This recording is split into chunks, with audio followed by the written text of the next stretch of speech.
So, welcome back to Third Age Reforged and to another battle replay and to another map we haven't seen in a little while at this point. This is the ADUNAIM Outpost, which is a little cityscape on a little bit of raised terrain, which, generally speaking, you see 5v3s on, as is often the way. This is actually one of the maps as well we've seen perhaps the defenders have a little bit more fortune on in the past with such odds against them than most others, which seems a little bit weird because it is a little bit more exposed, and generally more exposed maps like this leads to the attackers being able to utilise ranged units a little bit more so, and that can pile even more pressure onto the defenders. But there are several positions that the defenders can take up which can be really, really devastating for the attackers in this map, with some good choke points and good positions for their own archers. In particular, stuff like rangers seem to be very effective on this map, so we'll see if that proves to be the case this time as well. We are going to be seeing a good old good versus evil rumble on this occasion too, with the forces of good on the defence, a couple of human factions and an elven faction facing off against the hordes of evil. So let's get into the army compositions right away. We've seen this map several times before after all, so no need to go into it in too much detail. This was another one sent to me by Winged Swordsman 44, so big thank you to him. He's playing as Mordor today, which he's played as Mordor a fair bit in some of the more recent replays we've seen him in, so perhaps he has found his faction of choice, as many players tend to. Got some Temple Guard. Like I said, this map a little bit more exposed, so perhaps a decent opportunity for the attackers to use a unit like this. Now, if they can, especially if they can get into something like the Lothlorien pikes or some of the really high-end stuff from Arthedain, they could really get a lot of good value off with their ranged attacks. And let's not forget as well, the Temple Guard are also a very accomplished melee fighting force too, so definitely a good choice in terms of bringing them, I think. We've got the Nazgul, which very often we see the Nazgul break 200 kills just because they get put into another more numerous unit and then they can slowly go about their business. And that's what you're going to be wanting to see if you do bring them. If you isolate them, they can be a lot less scary. Temple Executioners, with the armour upgrade, a very strong unit of heavy swordsmen, going to be very good at dealing with some of the higher tier, or at least going toe-to-toe with some of the higher tier units that the defenders have at their disposal today. Uruk Captains may be a little bit better as a combined arms unit. Individually their stats are significantly lower than something like the Temple Executioners, but the armour piercing does set them apart, and they're not all that expensive for a bodyguard unit either. Only 1,000 florins to buy them, which is not that much for a unit that has a second hit point, especially not one that also has armour piercing. So good value, and you can set them in and amongst your orcs as well, similar to the Nazgul, and they will do a very good job. The Olag High trolls are... We've seen trolls in the past used very, very well, and they tend to be better when used as a pure shock unit, where you send them in and then take them out of the fray quickly and then send them back in. If you leave them in the fight for too long, generally your opponent will respond to that by sending in a unit of heavy hitting shock infantry, preferably with armour piercing, and that's going to be the sort of unit which burns down the trolls very quickly. Anything that's good at dealing damage to infantry is going to be very good at dealing with the trolls. Minas Morgul Chosen are also here, a heavier unit of spears. This is what you want to be having as Mordor on your front line if you want to keep your front line going for longer, essentially. A good amount of punishment they can take. Blackguard of Barad-dûr are, again, a must-bring if you're on the attack with Mordor, really, because if you can commit them at the right time, the amount of panic it can cause in the defenders' ranks is very significant, because stopping a mass push like this, that a unit like this can commit to, is difficult. It can be done, and if you can do it, then it does somewhat reverse the momentum of a fight, because if it fails from Mordor's perspective, very quickly you can find them starting to run out of steam a little bit, but if it happens at the right time, Mordor can be very, very scary indeed, as can Angmar, who can also engage in such tactics. Sauron's Will, with their armour-piercing and upper-end armour-piercing unit, will be useful, especially against the human factions that are on the defence today. Moran on infantry to help pad out the army. I mean, this is a slightly more quality-heavy Mordor army, so there's only a few Moran on infantry units, then there's some Orc Javelins and fodder as well to help round things out. Orc Javelins a very efficient unit, as we've said several times in the past, but yeah, a more quality-focused Mordor army, but that's fine. We shall see how that develops. Now we have Rhudaur, played by Joran. Rhudaur are a really useful faction to have on the attack because of all the damage they can deal with their armour piercing. Several of their units are going to be hidden in the trees. There's plenty of opportunity for the attackers to hide, at least when they're a little bit further away from the settlement, so the defenders will have to guess, at least initially, at what they've brought. Rhudaur clansmen make for a pretty good first wave in, though. They're a little bit more damaging than your average spearmen of this class, and then they've also got a big shield as well, so that makes them a little bit more resilient to arrow fire. They don't have the armour upgrade, which kind of rounds them out as being actually pound for pound, one of my favourite units of spears on this level because they have a little bit more damage. They're reasonably survivable in melee with that armour, and then obviously they've got that shield as well for helping to deal with arrow fire. Without the armour upgrade, they can be a little bit worse for wear against units which are good at cleaving through lighter units, but then that's kind of true for Rhudaur in general, so you know how, well, you know that you're going to need to respond to that in a battle at some point. Throwing projectiles are of course what pays Rhudaur's bills. Etenwall's Troll Hunters, very good at that because they've got heightened armour values as well, so even though the defenders are clearly going to be wanting to target down Rhudaur's skirmishers with their own arrow fire and the like, the Etenwall's Troll Hunters are going to be a little bit better at withstanding that kind of punishment than many of the other units in Rhudaur's roster. Cranoline Berserkers are a bodyguard tier version, obviously throwing axes are the name of the game here, and then they're also pretty damn scary in melee as well. We've got some Coldfell Maidens flanking the Cranoline Nobles as well. I mean, it's not beyond the realms of possibility that the defenders would want to sally out in a battle like this. Coldfell Maidens with their javelins will be very useful at putting them down, and they're also spear cavalry in melee, so that will really help out as well. Cranoline Nobles, I don't know how useful they're necessarily going to be. At least the Coldfell Maidens can be used as standard javelins if the defenders do decide to purely dig into the settlement. But the Cranoline Nobles will need some room. I mean, if they do break through, they could start rampaging around in the more open middle of the settlement, but we'll have to wait and see if Rhudaur get the opportunity to do that. Moving on, we can see that this is Umbar, and Umbar are played by the Womb Raider today. Got some Corsair infantry on the front. If there's one thing that Umbar can really take advantage of if a settlement is more open, it's whittling the enemy down with their heavier archers. Corsair infantry are not heavy archers by any means, but they're still going to be good at skirmishing back and forth with the enemy. The bucklers really do help them there. Umbar, when it comes to a slower duel between archers, are one of the better factions in the game at that. Balagaya footmen without the armour upgrade, they're very basic as far as human spears go, but Umbar can't afford to go all in for quality, especially not when they're on the attack, because of how much many of their units cost. And the Balagaya footmen make for a decent unit to put in and around your more high quality options as well. Balagaya pikemen are in here. They do have the armour upgrade actually, so they will be a little bit more resilient to arrow fire and the like, albeit that is still their primary weakness. ADUNAIM Shield Guard are here, locked morale unit of upper end black NUMENORs. They're very expensive considering they don't do an awful lot of damage, but they also will fight to the bitter end, and they are a very, very tough unit indeed. Balakith Axe Guard, they're here with the armour upgrade as well. They're actually got a bit better in terms of melee defense than many other units of this class, so with the armour upgrade as well, they can be surprisingly resilient, but they're still going to be a little bit weaker in terms of their ability to stay alive than many other infantry units for that cost. Speaking of which, Alcarondas Legion, very, very dependable, shielded, heavily armoured, good damage for the kind of unit that it is. Expensive, but worth it in my opinion. Corsair Blackguards throwing in their javelins for support, Balagaya Archers, and also some Rhudaur Royal Guard. Also a very, very strong unit indeed. Interestingly enough, no multiple HP units brought by Umbar today. The General's going to be in the Rhudaur Royal Guard, but that's still a decent enough place to put in an Umbar, an expensive faction in their mid-tier, so it may have to be that way.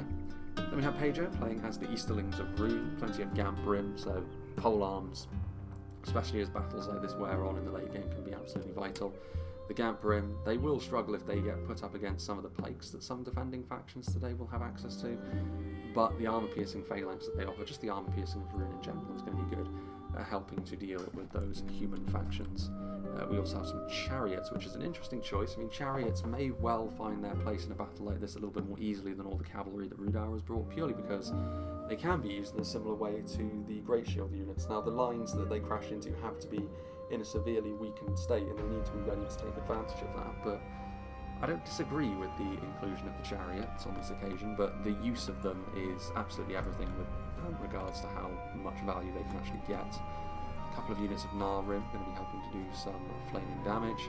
Some Eastron crossbows are also here with the armour upgrade to try and help mitigate any damage that may and ultimately will come their way. We've got some Flagrim back here as well, an armour-piercing line infantry unit, dependable as well. I mean, solid enough with regards to their armour, their shields and the like, but they will struggle against infantry units of a similar level to themselves if that armour-piercing is not going to be as useful as they would like it to be. For example, against Lothlorien. Lothlorien are armoured, but their stats are so much higher that the Flagrim will struggle a bit. The bodyguards, the Dragon's Wrath crossbows with their body-piercing projectile, and the Carmel's Chosen, just a solid, dependable unit of line infantry, and some armour-upgraded Balcoth tribesmen here at the back as well for some extra ranged damage. And last, but by no means least, we see the purple coloration of the Nourads and Khand hove into view, played by Leech. He's got some armour-upgraded Variag bowmen, much the same sort of purpose awaits for them as for Umbar archers, for example. Again, they've got a bit of a shield with the armour upgrade as well. They can be a real annoyance to get rid of if you're the defenders, because it's going to take a while to whittle through them. It's a lot of ammunition that you have to dump into them to deal with them, but the price for not doing so is allowing a unit of rather basic archers to rack up a good kill count on you. Some armour upgraded Variag warriors is an interesting choice as well. As among the heavy swordsmen of the game, they are one of the lesser options, but I have to say, they will be pretty good against some of the units. I mean, based on the cost, they can be a very efficient unit, especially when it comes to trying to overwhelm forces like the elves, because individually they can stand up a little bit better. They will still, of course, get dumpstered by higher end elves, but they will do slightly better than other nomadic units, perhaps, that Khand have access to. Khand, of course, also very, very capable of doing the same sort of thing Rhun can do with an armour-piercing line infantry unit and a unit of halberdiers to back them up. The Nourad footmen here, the armour-piercing infantry, and then the halberds in behind. Some more javelins as well with the nomadic marauders. We do have some nomadic axemen as well, so plenty of armour-piercing here from Khand. And also some more defensible units back here as well. Brotherhood of the Spear with their huge shields, and then the Brotherhood of the Sword, who have got huge melee defense values, more armour-piercing from the Brotherhood of the Axe, and finally the terrifying Nourad Stormguard, who are a very, very good unit of infantry indeed with their armour-piercing polearms. Now, finally, we move on to the defenders, starting with ADUNAIM, who is playing as Dol Amroth. He's going to need to get his archers out of here pretty quickly, but there shouldn't be any issues with getting them back in defensive shape in a reasonable time frame. Plenty of stakes laid out, perhaps to maybe try and catch Khand out, but no cavalry was not much cavalry was ever likely to be present, given the kind of battle that it is. Tirithea marksmen and Doranernal archers, so the heavier and more rank-and-file archer respectively. The Doranernals also have their armour upgrade as well, so in a pretty decent position perhaps you could say for skirmishing with the enemy. But again, you want to be using your arrows on targets that you're picking out rather than being forced into hitting the targets that the attackers ultimately would rather you go after. We'll see if Dol Amroth has the luxury of choice. The heavy swordsmen are where Dol Amroth's infantry really shines, the Haven Guard being the epitome of that, their bodyguard units. There are very few heavy swordsmen in the game which can outperform that. And then the Parathor champions, as far as the standard heavy swordsmen go, are also very, very nice. They cause fear, although I'm not sure the fear mechanics in this version of the game are actually working. They may very well be in the next patch though. The Thalond Halberdiers, very strong unit of Halberdiers actually. And they will be very good at holding the front lines as well. We've already mentioned the importance of polearms for the attackers. That goes doubly so for the defenders though, because this is one way in which you can really keep the attackers at bay and over a longer period of time equalise the fight very, very nicely. We've got some Thalond men-at-arms here as well. With the armour upgrade, they can act really as the bulwark in front of the Halberdiers, which are going to be dealing damage and holding the enemy at arm's length. The Thalond men-at-arms, more of a punching bag than anything else, especially with the armour upgrade. They're a very solid unit defensively, but offensively they do leave something to be desired, as do most of the basic units of sword and board infantry that the Western Kingdoms have at their disposal. Belfast Marines, Javelins, obviously very nice. I imagine this is where the Nimrodel Rangers are going to be, and then this is the Dismounted Knights of the Silver Swan as well. Another multiple HP unit, can be used a little bit more freely, both of them, seeing as the two of them are present today. Now then, moving on to the central faction, which is going to be the Elves, played by Darthy Darth, Lothlorien to be specific. Lorinand archers are already here, they've set up their stakes. I mean, there is some cavalry units from the attackers, but the chariots, of course, can destroy stakes, so that is something worth bearing in mind. But the Rhudaur cavalry, at the very least, will have its movement restricted a little bit by that, I guess, but I don't know how important that's going to be. Probably not that important, to be fair. Then we have some Lorinand swordmasts. I mean, you kind of know what you're going to expect from Lothlorien when they've got this much money to play with. They're obviously going to lean very heavily on their heavier units, purely because they're going to do a better job at staying alive for longer, doing more damage. It's expensive, but you can afford it in this situation. Lorinand spearmen and Lorinand axemen are also here. Lorinand warriors, so armour piercing, really good defensive units, and mixed in with a good amount of balanced damage as well from the standard Lorinand axemen being the line infantry unit of choice for Lothlorien. Some spears with the wood in there to maybe just get an extra unit or two in there. They are lighter.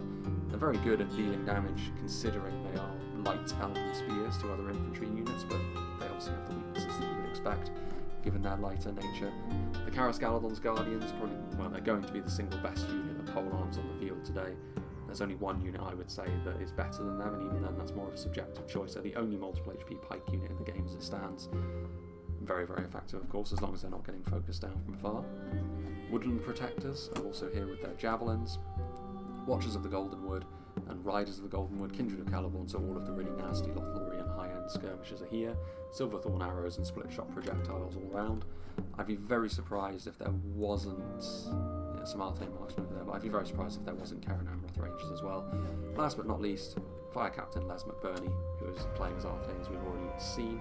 Arthedain marksman, very similar to the Door and Urna we've already seen, will be good at skirmishing with the enemy. No armour upgrade for them, but they don't necessarily need it. They're still going to be just fine at engaging in that way.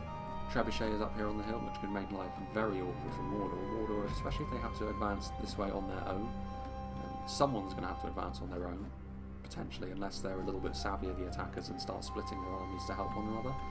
That would be, I think, the better way of going about things, but we'll see. ADUNAIM Peacekeepers will be very good, actually, against a lot of the attacking forces today. More of the rank and file of Mordor. They'll be very good against Rhudaur. Very good against quite a lot of the Kandish forces as well.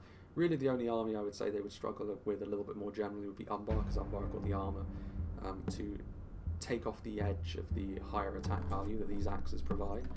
Wards of the North, armour-piercing arrows again. We've already seen an example of this from Mordor, but this is for the defenders as well. Very good-looking unit, Wards of the North, one of my personal favourites. Arthedain pikemen, there are some defensive cavalry units, so some Knights of the Luminous. They'll really struggle to break out, though, given what Rhudaur have brought. Those Coldfell Maidens and Granite Nobles together will be able to overwhelm a unit like this, so it might be better to leave them until the very end, we'll see. Dismounted Knights of the Luminous as well. Obviously a very good unit for helping to keep things together. Emondym Archers are very cheap, but they can also be used to skirmish with the enemy a little bit more freely, so maybe not the worst idea in the world to have brought them. Plenty of them too. Lots of pikes, Arthedain. Their infantry is maybe a little bit more lacklustre than their sister kingdom Gondor. One thing they do have at their disposal is plenty of pikes, including the Luminous Gate Guards, which are a higher end option. And then obviously they can upgrade the armour of these Arthedain pikes as well. Really helps to maybe paper over the cracks of their infantry being a little bit more, like I said, plain than something like Gondor. Dismounted Fornoster Rhine Knights, and then also some more ADUNAIM Peacekeepers as well. Once again, I'd be very surprised if ADUNAIM Rangers and Troll Slayers were not hidden in and amongst here as well. Regardless, I will be making a bit of a cut because, generally speaking, it's going to take the defenders a little while to get Dol Amroth back into position. They need to set up a little bit more properly in certain areas, and I imagine the attackers will allow them to do that, seeing as the attackers themselves have also got to decide what exactly they're going to be doing with regards to attacking each choke point. So I'll make a cut and we'll rejoin when the battle is about to get underway. So it would appear that we are going to get underway with some elven volleys into the attackers coming from the front first and foremost, with the Corsair infantry making their way a little bit further forward. Interesting to see them getting so close to the front when they would want to be using their missiles first. It is also worth bearing in mind that Mordor does look as though they are going to be attacking on their own over on this side, which does mean Winged Swordsman is going to need to have a decent amount of patience because he doesn't have a second army to help him smash through the Arthedain front line. So Fire Captain here is going to be a little bit more confident with holding on to his position for a little bit longer, and there is also the potential for sideswiping the army with those archers up there. So Mordor do need to be the most careful here and the most conservative, but with two armies attacking every other point, there should be the ability to wear down the defenders over a long period of time. Meanwhile, Rhun, this is a rather interesting omission. The fact that the Athalond Halberdiers are exposed to enemy archers. The whole point of bringing something like the Athalond arms is surely to have their shields in the way of a unit, which is a little bit more important to Dol Amroth's chances of holding the line here. And then there will be a few extra bowmen as well coming forth from Cand. Dol Amroth will be starting to whittle down on their numbers just a little bit. You can see that the armour and buckler shields are by no means a guarantee of surviving a hit from an arrow. Tirithea Marksmen also in a good position to shoot into whatever they please from the Candish roster, really. But this is the thing with this map. The attackers are going to be able to utilise their own skirmishes like this, and it's an important balancing act for the defenders in terms of trying to whittle down the enemy archers, but also leave enough ammunition for the more important things later. constant issue for defenders in 5v3s, but especially on more open maps like this. The Corsair infantry are going to be able to shoot point blank into the Spears of the Wood. Any kills they can get are going to be useful. The Spears of the Wood may be the lowliest of all the Lothlorien infantry units that they're going to face off against today. But their lighter armour means you're more likely to score a kill on them, even with fairly low quality arrows, such as what the Corsair infantry traffic in. And the temptation, of course, will be to utilise something a little bit more important to the overall efforts in the battle. You can see here that the Silverthorn arrows maybe trying to go after the Corsair Blackguards, but you need to make sure that the angles are all good. Still see in the distance there the Nar Rim's flaming shot, really doing a number, you have to say, on this one unit of the Thalon Halberdiers, and the Javelins are going after the Thalon Men-at-Arms in behind, so this initial front line from Dol Amroth is taking a real beating, and you have to wonder why Dol Amroth is not at least pulling back over here. It would draw Rhun and Khand a little bit closer to the Dol Amrothian archers, and maybe it would fill Rhun and Khand with enough confidence to start moving in with their infantry, and that would allow Dol Amroth to get some real good value off with the Wanderers of Rhudaur. Either way, just standing here and taking this beating is bold. It's not necessarily wrong. We'll have to wait and see if this does prove to be the correct move, but these two units are going to take an awful lot of damage from the off here, and it looks as though maybe now the attackers are feeling as if they've been softened up enough. Many of the Halberdiers that are still standing are already bloodied. The Thalon Men-at-Arms have also taken a decent amount of losses. The Nurad footmen close by, so when they decide to move in, it's going to be a fairly hefty armour-piercing line infantry unit moving in the vanguard. Let's see what's happening over on this side of things. Still not a great deal, you'd have to say. And Arthedain still very comfortably just sat here. Mordor biding their time and waiting, which is the wise thing to do. Arthedain do have the ability to send reinforcements over to Lothlorien should they require it. Everything has fallen a little bit more silent over here as well. Are they going after Trollshaw axe throwers who have revealed themselves? I mean, I can understand why you'd want to get rid of them. They're not the most expensive unit, but they're more than capable of doing an awful lot of damage against the right defensive position. But I don't think you're going to be able to kill off the entire unit. It's going to be more of a love tap than anything else. You can see where the two distinct volleys were as the Trollshaw axe throwers moved forward. It's still over here though, where the main fighting is underway. The Nar Rim joining the Nurad footmen here on the front line, and so far Dol Amroth infantry is still enough to potentially go on and win this one. The Halberdiers not quite damaged enough. The Thalon Men-at-Arms trying to get right in and amongst there. I don't know if that's going to be too good of an idea. The Thalon Men-at-Arms, after all, will do relatively poorly in a 1v1 against the Nurad footmen, but it will give the Halberdiers maybe a little bit more breathing room to be the driving force behind this defensive effort. Another unit of infantry just have the Knights of the Silver Swan. Are they going to try and counter-attack? I mean, there's so many enemy units over here that I really don't see what that's going to gain you. Tirithea marksmen, we saw a few volleys coming from the Wanderers of Rhudaur, but I think it's a blessing in disguise that Dol Amroth can force to pull those back, because this isn't a big enough blob, really, for Dol Amroth to wind going after with one of their tools, which is so important in a battle like this. So far, Dol Amroth are pretty pleased, I suspect, with how their initial front line has gone, but the decision making is in question here. I don't really know what Dol Amroth were expecting when they sent out one unit of multiple HP infantry into the vast open wilds. And a good opportunity perhaps for the chariots. The chariots are going to run through the stakes, that's something. I mean, the Nurad footmen are almost completely gone, so Dol Amroth will be victorious. Dismounted Knights of the Silver Swan are lucky they've got a second hit point there, because that allowed them to weather that storm better than most other units would have been able to. Units coming forward, maybe committing one unit at a time is not the right move here. They're going to need something a little bit heavier on the front line than just a single unit of Nurad footmen. They may very well be worried about drawing the ire of all of Dol Amroth's archers, but as it stands, if Dol Amroth are wise, they can ration their archer ammunition out nicely. Still not much going on over here. I mean, with the attack well and truly underway against Dol Amroth, it's really incumbent on the attackers from the front here to start putting pressure on Lothlorien as well.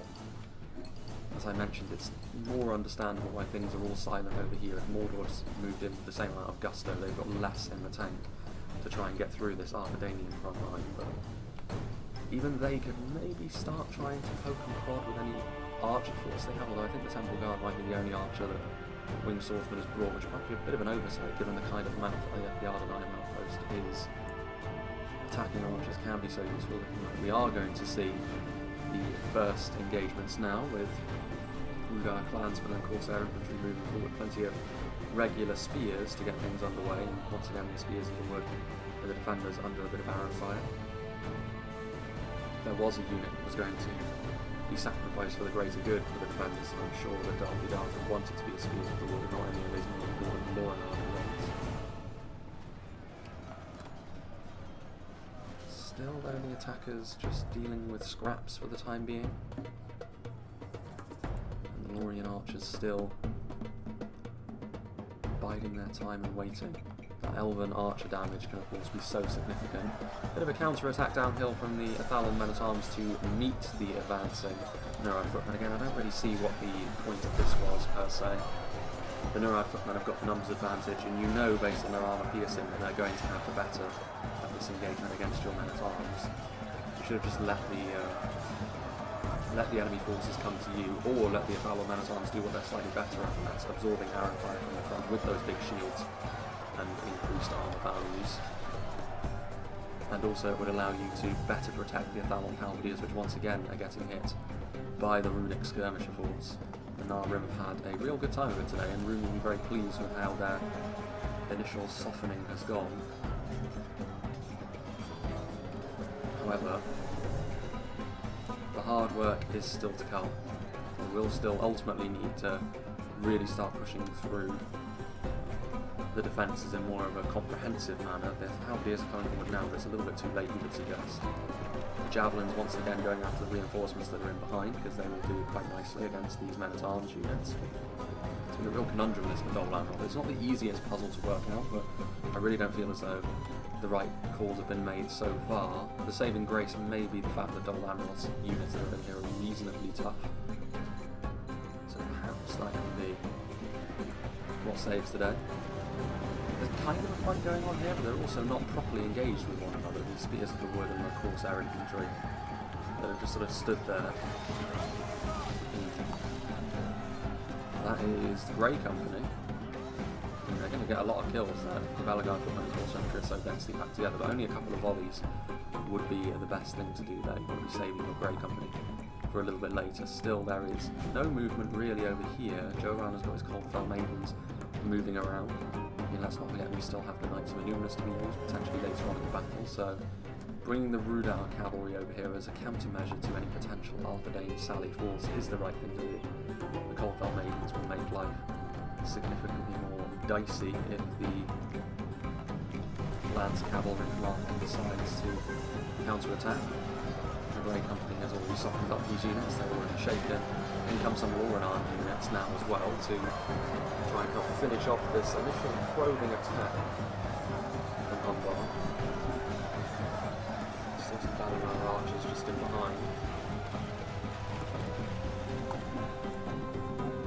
So, going after the Rise of the Golden Wood, but their second hit point will easily allow them to withstand a couple of volleys and then retreat. Still over here that we're seeing the most significant engagements, and once again Dol Amroth have managed to recover the situation here. It's been more costly than they would have liked, but most of that has been due to enemy range units. In melee they've proven to be equal to the challenge that the Nurads, primarily Rhun, have been offering them. Some Veriad warriors now also moving in. Archers that are out of ammunition, so out of ammo skirmishers can be supplying up as well, and Dol Amroth won't mind quite so much if they are the ones on the receiving end of a bit of a battering from enemy archers, but attackers won't need to use archers, I think, to overcome these Doran, although having said that, Wayne Rises of Rhun, another volley from the javelin, so they are going to use some of their skirmish ammunition to whittle down what remains of the Dol Amrothians. The Doran archers are not going to trade too well in pure melee with the Veriad warriors, you'd have to say.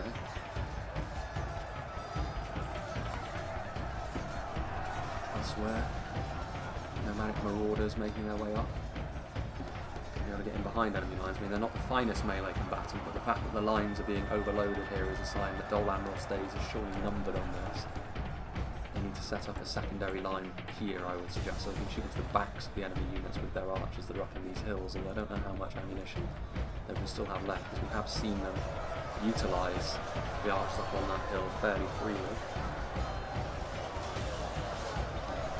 Mordor's defeat seems certainly they are a very poor melee combatant, but like I said, that's not really the point. The point is gaps are being found. It's a shame actually there's no other infantry units on the way forward to really consolidate these gains, because with a unit of dismounted knights, the Silver Swan coming forward, these nomadic marauders will not last all that much longer at all, and that will allow the Dol Amroth front line to continue to do its thing. Belfast Marines in a decent position. When a stronger unit comes forward, just a single volley might be enough to help keep things under control for the time being until something a little bit heftier moves into position. Again, I don't know why they're coming up the sides of this. I don't know if there's some pathfinding shenanigans going on. It can't be because of the stakes. Infantry can go through stakes just fine. Rhudaur clansmen are shaken up, not able to get through the Lothlorien spearmen at all. And this one unit of Spears of the Wood, despite taking a real beating, are still doing just fine against the dregs that Umbar deigned to commit forward so far. I think Lothlorien will be pretty happy with how things have gone as of right now. I'm starting to see any sorts of... Yeah, well, we are. The Avondin archers are now firing in. Minas Morgul Chosen Temple Executioners, I mean, they'll do very well to get much in the way of damage done there. Orc Javelins. Actually, are they after the Orc Javelins?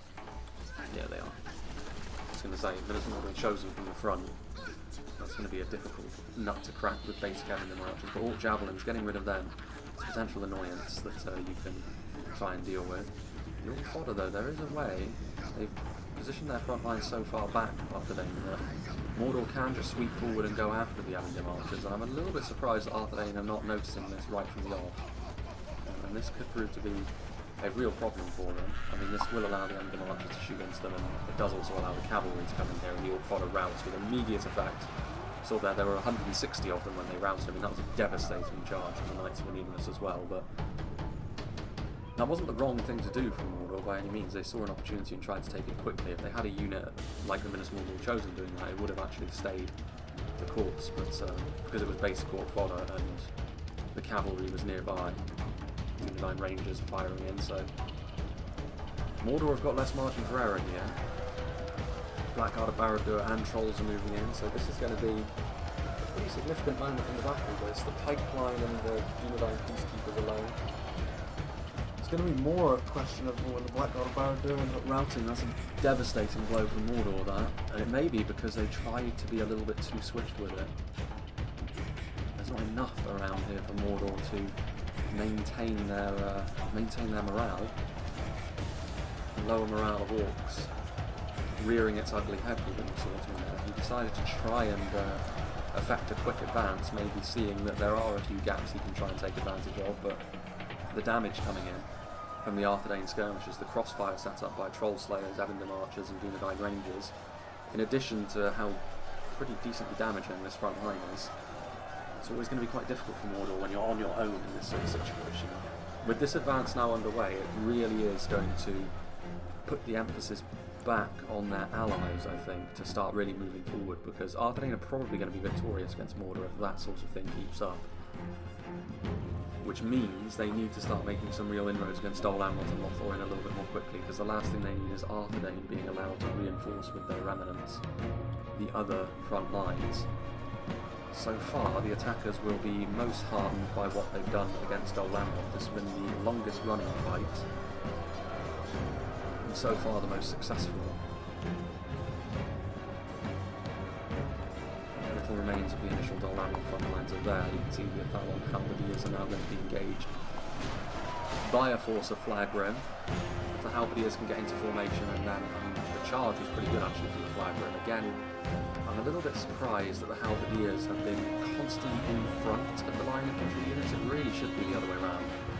Yeah, guess the man's arm wouldn't have withstood an armor-piercing charge any better, but it would have cushioned the blow from the halberdiers, and the halberdiers were ultimately going to be how you can beat back a runic assault like this. But it is what it is. Redneck warriors on the march to reinforce the flag Rhun.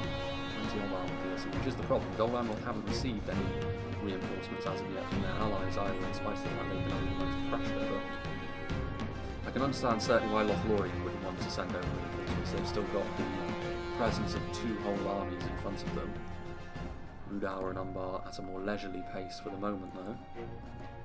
Yeah, and this attack over here, I was expecting it to still be ongoing, I must say, but hasn't gone well for Mordor. This is a real shining light for the defenders. Arthedain able to deal with that situation nicely, which is part of the reason why I'm quite surprised the attackers didn't elect to go for an even split across all 3 choke points instead of the 2-2-1 that they've gone for.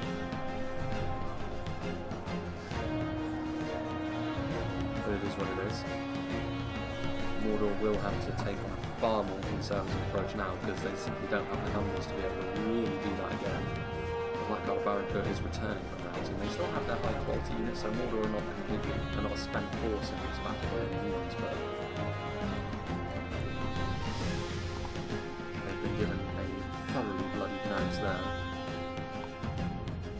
There's still not a great deal of progress being seen here from the attackers either. The Lothlorien spearmen are slowly taking damage, but the attackers have not seen much in the way of progress at all. Smart ammunition archers, heavy elven archers can of course more than look out for themselves in melee. And if it's only spearmen they're dealing with, they'll really fancy their chances, but the Etenmore's troll hunters in place, trying to do damage to whatever they can with the armor-piercing missiles they come equipped with.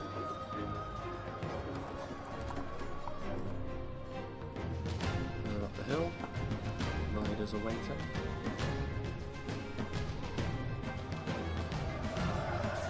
Forwards once more. And Amroth again look like they are going to throw off another assault. A large part of it, I think, is down to this front line being in a little bit better of a position for their own archers to really help out. They've got a far bulkier presence on that front line now as well. Belfast Marines may be not the best infantry unit to add to the situation, but between them and the Knights of the Silver Swan, this front line is looking far more comprehensive now. Combination of all those factors. So the attackers, it is a bit of a conundrum for the attackers this as well, because they could try and send forward overwhelming force, but that represents the best form of target for something like the Wanderers of Rhudaur.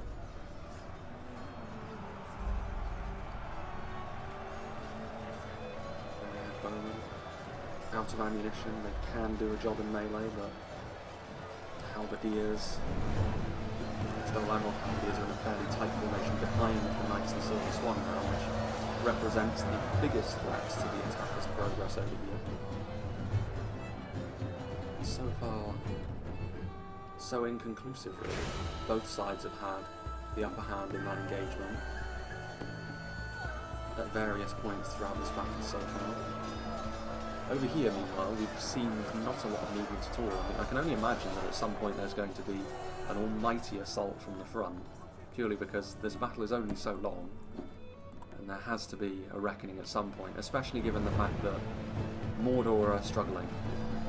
So as the attackers, you kind of need to recognise, I mean, they're not out of action as it stands, but Arthedain will feel pretty comfortable that they can get away with just keeping a solid front line and then keeping this crossfire set up with the support of this cavalry, which has already proven to be pretty nasty. And if that's the case, Arthedain could get away with sending the odd infantry unit in support of the other front lines. And that's not the sort of thing that the attackers are going to want to see. They want to keep the enemy armies compartmentalised, really. This Grey Company firing volleys into some of the blobs. Balagire archers taking a hit in return, but doing a pretty good job there at really whittling the Grey Company down. So that's not ideal for the defenders. They really don't want to be losing a unit that carries body-piercing projectiles so easily. Gap is being found as well. Leech finding it with his Variag warriors. This front line for Dol Amroth holding on for the time being quite well.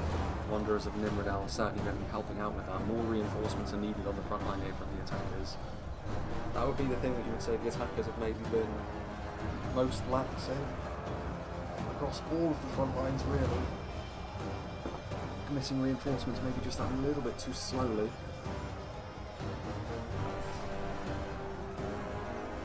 Northwest Marines raining a few more volleys down upon them.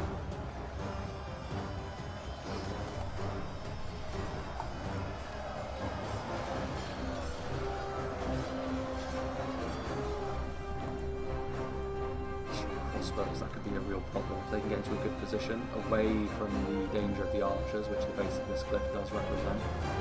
Ajo could then start doing to the Dol Amroth front line what Dol Amroth have been doing to theirs. Really punching a hole in it with these crossbow bolts. There's not much Dol Amroth can really do about this either. They don't have an archer unit in a position that can counteract this. They've got a really nice shot as well. The elevation may have been helping Dol Amroth before, but it's now providing pretty much the perfect angle for those moving crossbows, but the infantry continues to struggle. There's no one there. Arthedain champions moving on. I completely missed the fact they were Haven Knights, I have to be honest. Was that Imrahil?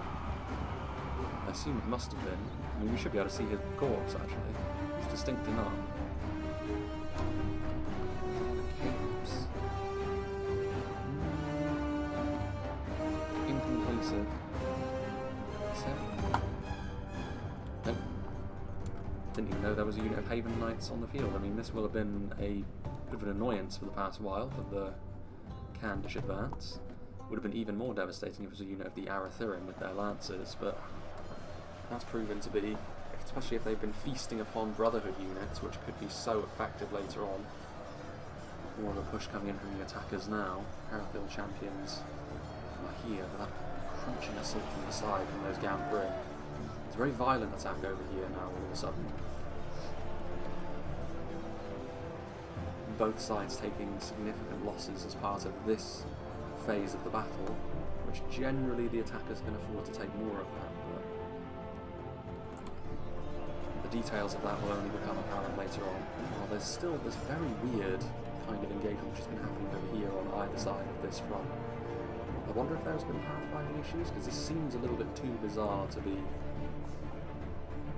intentional. Well, once again, Knights of the Moon is going to be charging downhill. This is one of the ideal ways. This is how you want to be dealing with attacking skirmishes if you can help it. Going after them with cavalry, not an absolutely devastating charge, but it does force the javelins to get out of that position. They are going to need to force pound themselves away, though, away from the Roman infantry. The classic sticky nature of medieval team cavalry, as they continue to try and turn around, you need to force pound them away. They are going to get away. The tankier nature of the mounted knights there, showcasing itself, I want to see. Continuing to put the pressure onto Arthedain, which, considering the way this battle's gone thus far from them, is all you can ask for now. I still think there is more of an onus here on Rhudaur and Umbar to make something happen. Not by far the most that can deserve. And so far they haven't really come forward in a full-blooded manner to truly test them. And there's a big pile of bodies here, but that's just a result of battle over a long period of time, trading back and forth with individual units of spearmen. Nothing really like the engagement we've seen over here between the two eastern kingdoms and Dol Amroth. Dol Amroth maybe getting a little bit more desperate now that out of ammunition Arthedain marksmen are making their way to the front line, but it was always going to be through archers at Dol Amroth were going to be successful, and now they're going to need to muck in melee. The Sapphire Bladesmen in melee as well. They must have used their javelins, I would assume. I mean, they're very dangerous in melee. It's a bold move to send them up against a unit of pole arms like this, but they seem to be having the desired effect. They're close enough to the halberdiers to inflict that damage. There's also some reinforcements coming in. The potential of chariots making their way through as well, as the Dol Amroth line gets weaker and weaker, is always going to be there. And you can see that in the background there's still reinforcements that, especially Cannes, it looks like, have got a fair amount left in reserve. So they can send forward a whole other wave, and I think Dol Amroth, I mean, they've got some higher land units, but they're going to need to lean on their allies a little bit here if they are to have any sort of success, and maybe that's what Rhudaur and Umbar have been waiting for. An opportunity in Lothlorien to send over some units to help out against Dol Amroth. Only half the enemy force remains. After all, if Lothlorien don't send reinforcements over there and Dol Amroth are faltering, then they will have to retreat back to the rear parts of the settlement, which would kind of undo a lot of the good work done against Mordor, you have to say. We've killed a lot of them, but this position has served them so well against Mordor so far. Kind of lucky, I think, that this unit will follow on charged by those Knights of Luminous. Will come the javelins.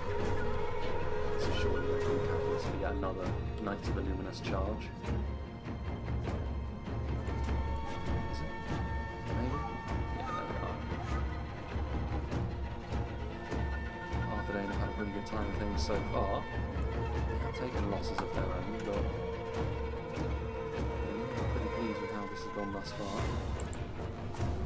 Well, we arrived just in time to see another flurry of activity. Tirithea marksmen are routing. Yeah, Lothlorien are going to have to send over some units now because this front line is completely finished. Dol Amroth are trying to do as much damage to the units that stand victorious on this choke point as they can. Outpost Sapphire Blades moving forward all on their lonesome, which is bold. I mean, they're a very strong unit, but they're going up against some of the better units that Dol Amroth and Lothlorien can field. So their own shortcomings in terms of their defensive values is going to be exposed there. Haven Guard as well. Levels with the spear are good, but under a charge from a unit of shock infantry like that, it's going to be pretty dodgy. And continue to move forward. Nomadic Axeman for some more numbers, a bit more armour piercing, more out of ammunition archers getting involved in the fight. Elven support, is that going to be the catalyst that Umbar and Rhudaur are waiting for? Are we going to see a big advance? It's bad about it, there is more units now, but if anything, the elves have actually gone further down the hill to engage against all of these Rhudaur ranged units. They're in full view of Paladine Berserkers, so the Shooting Swordhouse is going to be in for a pretty rough time. Even if they engage in melee, the Berserkers at this point will probably be more than sufficient to deal with this unit, especially with javelins, so that'll be a nice minor victory there for the attackers. There's not much of the Elven army left over here, and you can see they are actually beginning the process of pulling back with what they can. This is where something like the Knights of Luminous can really cover for a retreat. Usually in these transitional phases it's a real opportunity for the attackers to do a lot of damage to the defenders, but when you've got a unit that can screen like the Knights of Luminous here, you're going to be in for a pretty nasty time if you try to go forward too quickly, and this unit of Moramon infantry now is going to burn that the hard way. Lances down. More good value here for the Arthedain Knights. The more damage they can inflict here, the better it's going to be for them later on. So they are going to retreat for the final 10,000 frames to the rear of the settlement. They are going to have to leave some stuff behind as part of the rear guard. In the Grey Company here, there's two units of Grey Company, so he went into the red limit on them. The Nomadic Axemen are routing. They are actually doing pretty well for themselves over here from a pure infantry perspective. If they can fight them back and then retreat any of these units to the town centre as well, that will only help their case moving into the late game here. Especially the Haven Guard, I mean that's the kind of unit you don't really want to be leaving behind if you can help it. And they find themselves, of course, in a battle of attrition against pole arms, which is far from ideal.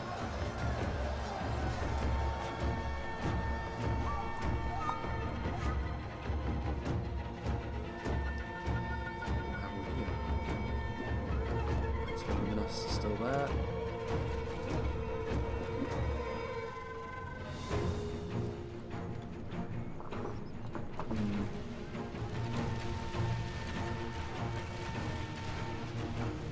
These heavier archers still alive for Umbar. It's the sort of thing which can pile a lot of pressure onto the defenders in the final stand. It's a nice position choke point wise, but it is, as with the rest of this settlement, a little bit exposed. Mordor moving forwards, the Coldfell Maidens presumably trying to beat back the Arthedain riders, and they will succeed in that. Lothlorien are going to be able to salvage a unit of axemen. They've still got their riders of the Golden Wood as well, trying to go after the very dangerous dragons left crossbowmen. So going after the right kinds of targets here are the defenders. Unfortunately for them, they are going to lose some rather important units, but in this sort of situation, I don't think there was much they could have done to prevent that. ADUNAIM nobles, I don't know how useful they're going to be either. I mean, they need to get forward really and act as something else which can push the enemy fast movers back into far more defensive and conservative shape. Grey Company continuing to do that thing. Mordor continuing to bear the brunt of the Arthedain cavalry's wrath. Body piercing projectiles now as well. I mean, they do have a fresh unit of Blackguard of Rhudaur, which will do a little bit better under the intentions of the Grey Company. Noble is still flitting around. Maybe an opportunity to gain a little bit of revenge. So far we've seen most of the cavalry action enacted by the defenders, but a few swift charges to help finally finish off the Haven Guard and allow Rhun and Can unhindered progress through this part of the settlement. And that, I would assume, is the Amroth general. So earlier on it must have been the Can's general that got trampled by the Haven Knights. Worth bearing in mind later on if we see canned routes just that little bit more easily. Riders of the Golden Wood going after the Blackguard. They may not kill them off all that quickly with those big shields of theirs, but they will knock them over and it will prevent them from charging forwards with a lot of momentum. It's a little bit strange. The Nazgûl way further ahead, a good opportunity for the Knights of NUMENOR to do their thing. Uruk captains going to be able to go up this way. No defensive lines have been set up yet by the defenders over on this side of things, so you can tell this was a rather hurried retreat, but it's also a rather hurried attack. I mean, Mordor are the only ones with any numbers here on the front line at this point.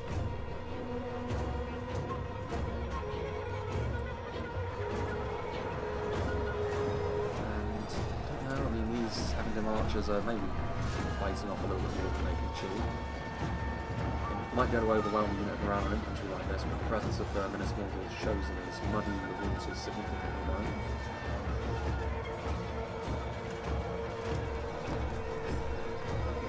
We seem certain. Strong crossbows are on the way forward.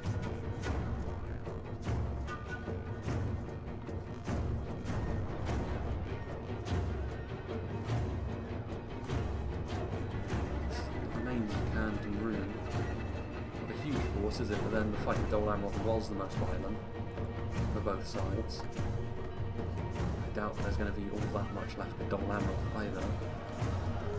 And Mordor have got things underway over here, but they're not going to fare too well in this kind of engagement. Minas Morgul chosen, yeah, they're going to rout. I mean, considering that they're one of the more resilient Mordor units, both physically and mentally.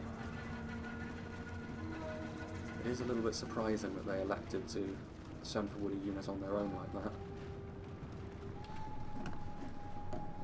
If I were Mordor, I would be heavily implying that Umbar and Rhudaur should get a move on. It's time for fighting. Temple Executioners. Dunedain Peacekeepers were a strong unit, but not as strong as the Temple units. Blackguard of Rhudaur coming in as well to try and push through what remains of the lines with these Arthedain marksmen. Doing a pretty hefty amount of damage to these basic Mordor orcs as they try to push forward. It's out of ammunition drawing out of archers who are going to get absolutely demolished by Temple Guard and Uruk captains, but a good opportunity for the Riders of the Golden Wood to cycle charge into a unit as strong as the Uruk captains and try and finish them off.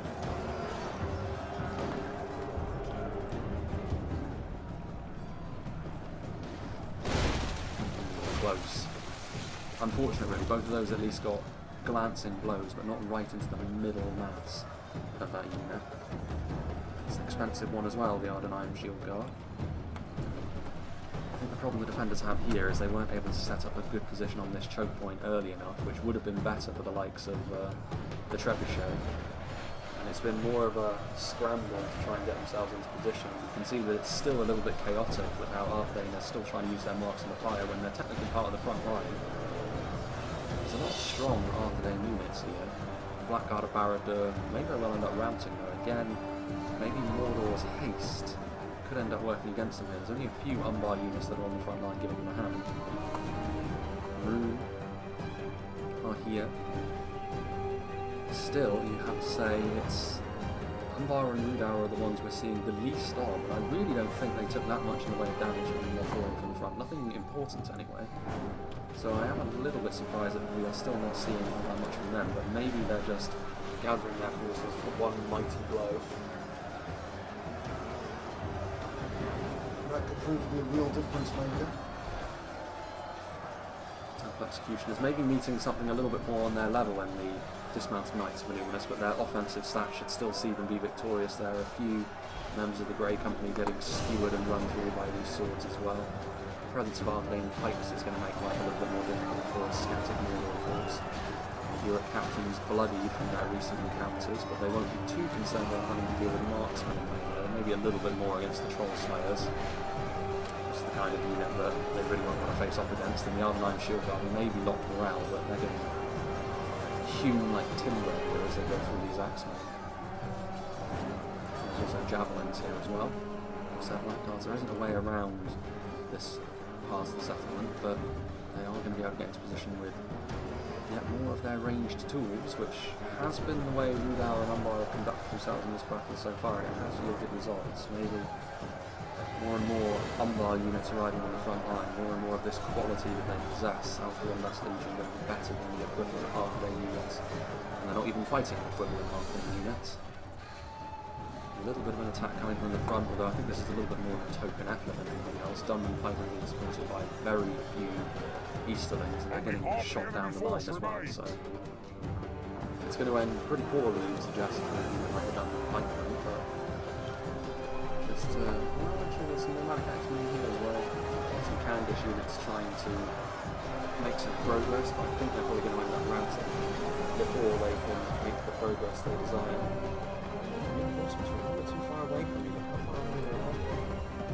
And the defenders really have other things on their mind, I think, at this point, rather than going after units that are in behind the action. They need to be committing everything to their front, rather than going after enemy reinforcements. So if I were the attackers, I'd be sending my reinforcements far, far closer to the action, so they're ready to be committed. Mordor's Sauron's will continuing to push forward as well. This extra armour piercing will be useful against the Arthedainian defenders that remain.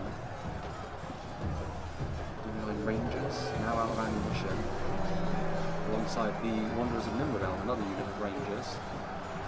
They're useful as an infantry unit, more so. Oh dear, oh dear. That's actually getting more friendly fire than anything else from the Dragon's Wrath crossbows. Those projectiles are linear, so they're hitting much of their own men as well. The battle is very much in our favour. Victory will be ours. Like I was saying, their melee defense values are not going to get an awful lot of kills, and they are rather lightweight, but making your way through them in melee can take just that little bit longer, and delaying is something the Germans were certainly going to do here. Your javelins, who've been bullied up until this point in the battle, are now being utilised effectively by Mordor. These heavy units, this push still doing quite well with the support of those javelins, with the quality that's on this front line from Mordor and Umbar. This front line, however, has gone significantly less well. I'm surprised the Rameline Berserkers didn't get involved just a little bit sooner. The defenders should be able to keep things under control over here for a little while.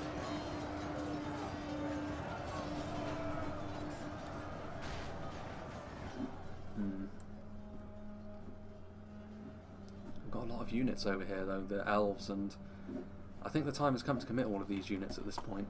You don't really have the luxury of choice, especially not if the attackers decide to really roll forwards, and you can't afford to lose this position over here. I don't think Arthedain is still mostly manning by themselves. There's a few elven units in amongst here, but Amroth sending forward what very little they have remaining. Apparently champions will be a welcome sight, but maybe not in the kind of numbers that will turn this around for the defenders.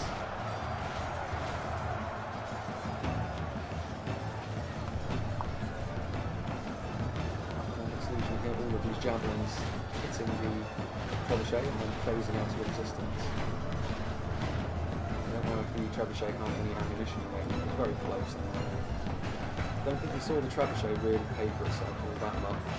May have got a few volleys on the initial frontline against Mordor when we weren't looking, but the trebuchet is an expensive piece of artillery, so this is probably one aspect of the Arthedain army which maybe didn't pay for itself, you have to say. It's worth bringing artillery in this situation, and it's a bit of a risk, but the reward is too great to ignore.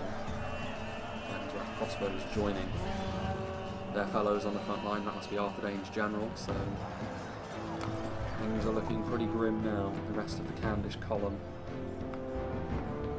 and Rhudaur on the way forward. Umbar still got some reinforcements in tow, so yeah, I think, again, I don't know if it's really worth the elves' while to keep those units in reserve at this point.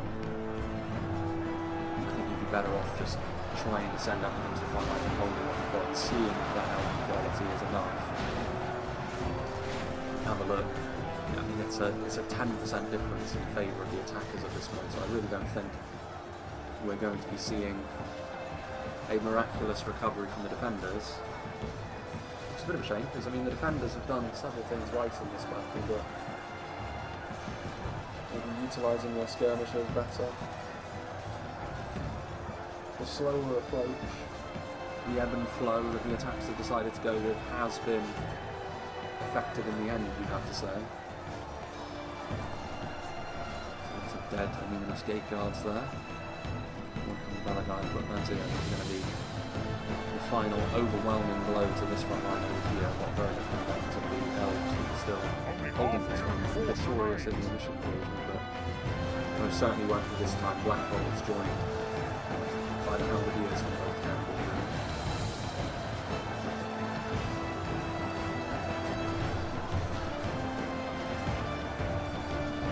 Slavers on the way forward and make reveals there.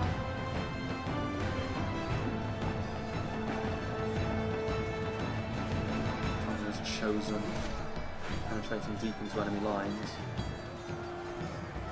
Do a decent job here, so I think the defenders at this point are starting to admit defeat. There's nothing really left of Arthedain or Amroth, and both of those players are now gone. So it's just the elves that remain in a final stand. They have got a few units left, but it's a truly hopeless situation at this point.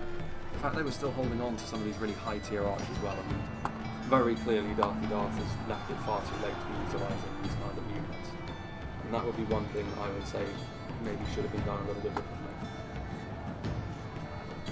Still having ammunition left to spare in Kindred of Caliborn and Watch to the Golden Wood is kind of a cardinal sin. Karen Amroth Rangers look to have used up their ammunition at least, but not great. Karis Galavon's Guardians. Very strong unit, but they don't have anything to support them now. And the horde descends upon them.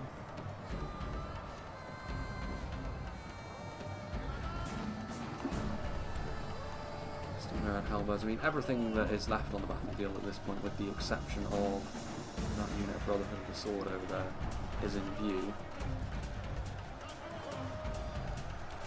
And a worthy victory for the attackers, I think. Even with the setbacks they were suffering, they still managed to pull through here. I think Cand and Rhun had ultimately a pretty efficient engagement against Amroth as well. Yeah, they took losses, but Amroth were taking losses where they needed now. Lothlorien maybe a little bit too eager to preserve the lives of their really high tier units, not committing them to any fighting soon enough. Mainly here in the last stand, that was. I think Arthedain did very well among the defenders as well, but they also had the easier job because they were only facing off against one army rather than two. Lothlorien were maybe constantly worried of a sudden, dramatic push forward. Dol Amroth were under constant pressure right from the off really from a more aggressive Khand and Rhun, so an interesting fight, one in which the right outcome has happened, I think. As the war horns of evil start blaring out, there'll be new banners flying above the castle this evening. Kindred of Caliborn, such a strong melee combatants as well, going to be ravaged by Rhudaur cavalry and Umbar infantry.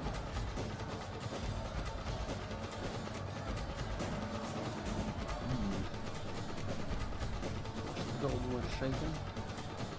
Not every day you'll see the highest tier of elven units become shaken. I think the Carascaladon's Guardians may very well be locked around.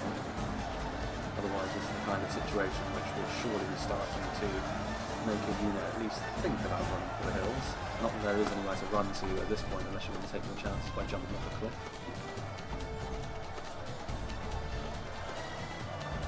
And slowly but surely, they're making it to the end of this battle. The twirling animation looks very bizarre when you're far away from it.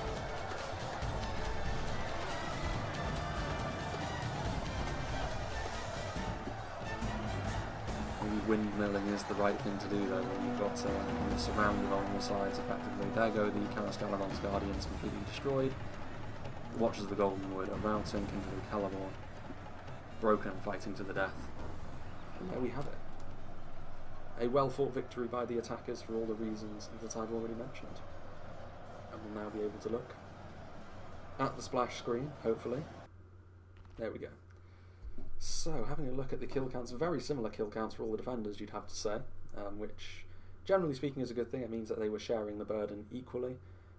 But, based on what happened throughout the battle, like I said, Arthedain probably did really well among the defenders, but they had the lightest load to bear. Dol Amroth, they had to deal with the most aggressive of the attacking pushes, and they made a couple of misjudgments, I think, like leaving those halberdiers exposed, allowing those enemy javelins to get good value off.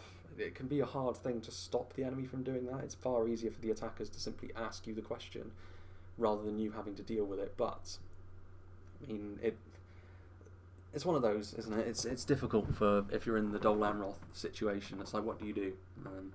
I do feel as though, in hindsight, I think he probably would have at the very least put the shielded units in front of the halberdiers to make that a little bit less of an efficient proposition for Khand and Rhun. And Lothlorien, like I said, left some of their elite units for the end to too greater an extent. And maybe a little bit of just sending over a couple of units as reinforcements to help out Dol Amroth may have been the right thing to do, just to keep the more aggressive players at bay. And then if necessary, if Lothlorien then needed reinforcements, Arthedain had units to spare. Like they definitely did. They did perfectly well against the initial Mordor assaults. They didn't need all of their army marshalling against one of the attackers. A couple of units of infantry, if Lothlorien then found themselves under a really aggressive push, would have been just fine. But as it is, I think that the attackers managed to pace themselves just fine, and considering the very different approaches of all three of the choke points, it's rare that that marries together in this way. But it did this time, so let's see what did the damage for Mordor.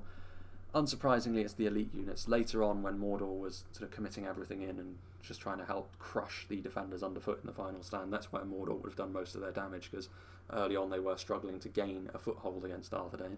But the Nazgul, the Temple Executioners, and the Uruk Captains all breaking 100 kills, the Olag High just in behind, which is not bad considering the Olag High were actually committed earlier. The rest of their units there, you can see where some of them fell foul of the Arthedain crossfire and cavalry charges. Obviously, the cavalry was used pretty well by the defenders, at least the Haven Knights and the Knights of NUMENOR, where I think maybe the ammunition on the Grey Company could have been used a little bit more efficiently, but it's one of those. Everything is good in hindsight, but when you're actually playing the game, sometimes you just don't notice some of these things. So yeah, it is what it is. Well played to all the players involved. Big thank you to Winged Swordsman 44 for sending this battle replay in, and a big thank you to all the players as well for being a part of it. It's been a little while since we saw the ADUNAIM Outpost. As for what's coming out soon, the very next battle replay that I'm going to be doing is going to be one on Moria, actually. I hope so anyway. Now that I've got my new PC, Moria should be good to record on again. I feel as though with Moria it was a weird situation where my old PC just wouldn't work with Moria.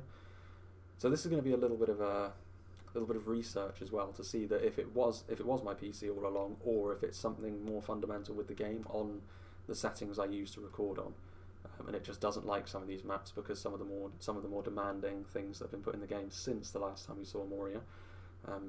It is worth saying as well that there will be a new version of Moria coming out in the next patch, so this may be the last time that we see the classic version of Moria. Coming up after that will probably be a battle replay from Silmarillion Total War as well, so it's worth keeping an eye out for that. Anything from the new patch in Reforged will of course get pushed to the front of the queue, so that may interrupt the schedule that I'm kind of loosely defining here, but I can only really do that as and when I get them, so I can't look into the future and say exactly when I'm going to get some of these maps and when I'm not. And yes, we continue to move forwards. That's the basic plan for the time being. So yeah, I hope you enjoyed this, and I hope you'll join me for whatever is next.